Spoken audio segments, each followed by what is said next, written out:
Yo, I'm on my fitness bike at the moment, trying to work off some pandemic pounds, so to speak.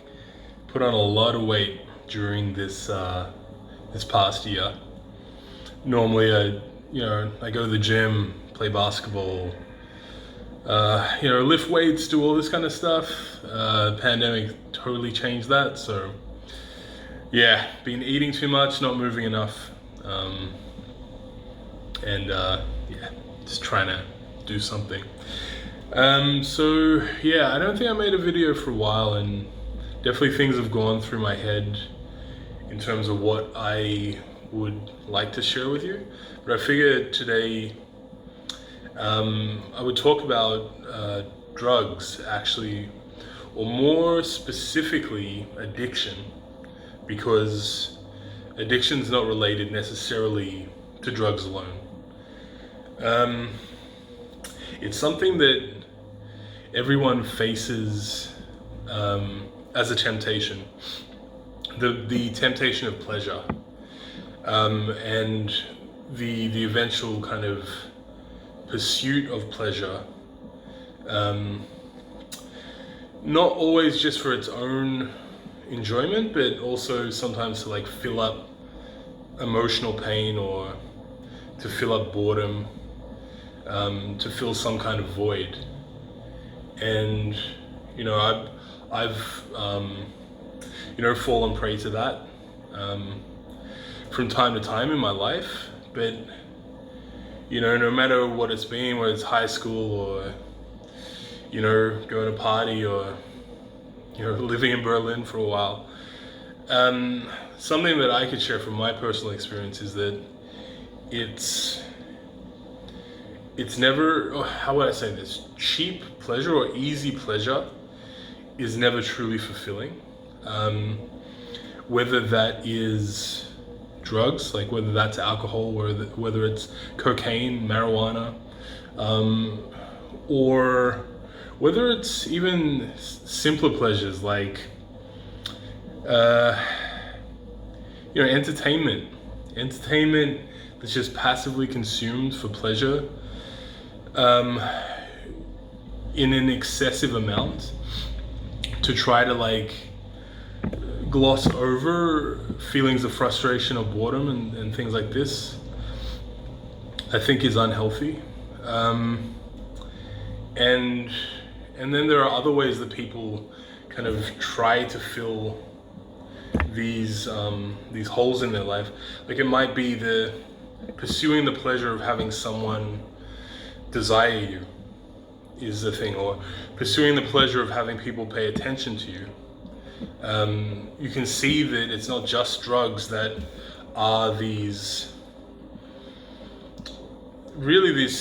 synthetic forms of happiness, whether it's physical or emotional. My point being that you will encounter these things in one way or another. Everyone does.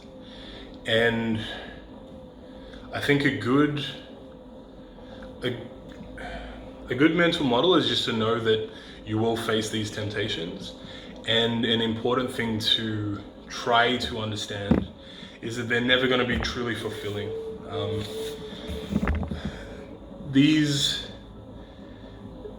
Any form of artificial happiness, to try to just almost to purchase happiness somehow,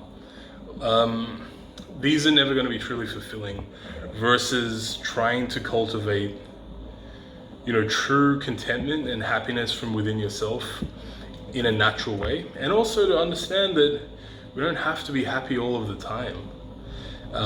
It's not a natural state, I think, to always be happy. There's going to be times where you feel sad, and that's okay. Even embrace it. Embrace the fact that you can feel sad. The juxtaposition, the contrast between the highs and the lows are part of what make life interesting from my perspective. And there's something bittersweet and beautiful about moments of sadness. So, I would say don't always try to run away from feeling You know, don't run away from the highs or the lows, but understand that they're always in flux, and try to cultivate a natural way to deal with that flux rather than trying to use band-aids or quick fixes.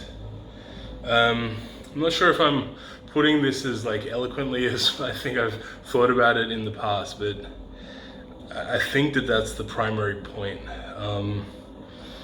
Be aware that there will be many times in your life where cheap and easy pleasure will present itself. And I'm not telling you to avoid it.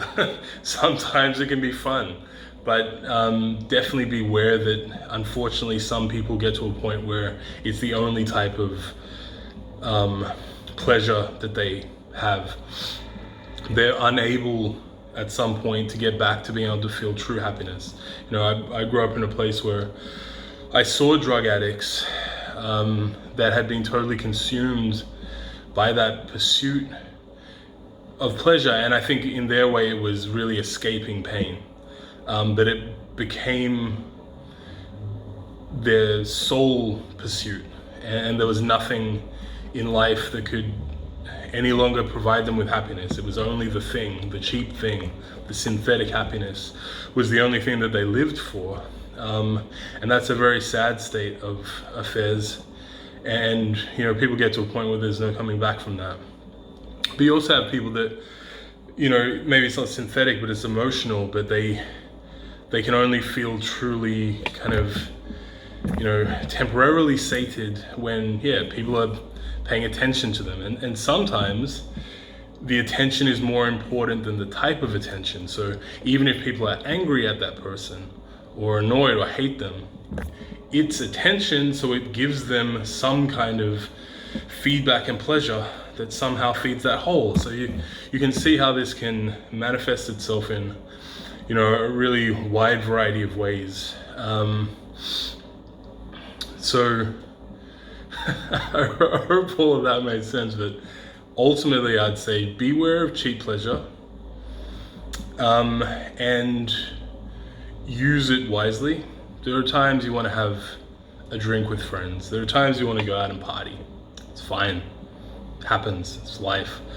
But, you know, be intelligent about it and be mature about it.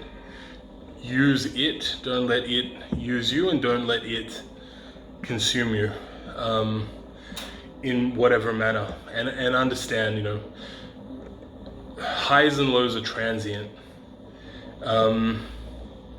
Ride the wave. Understand the highs don't last forever, the lows don't last forever. And the oscillation is life. It's not a bad thing.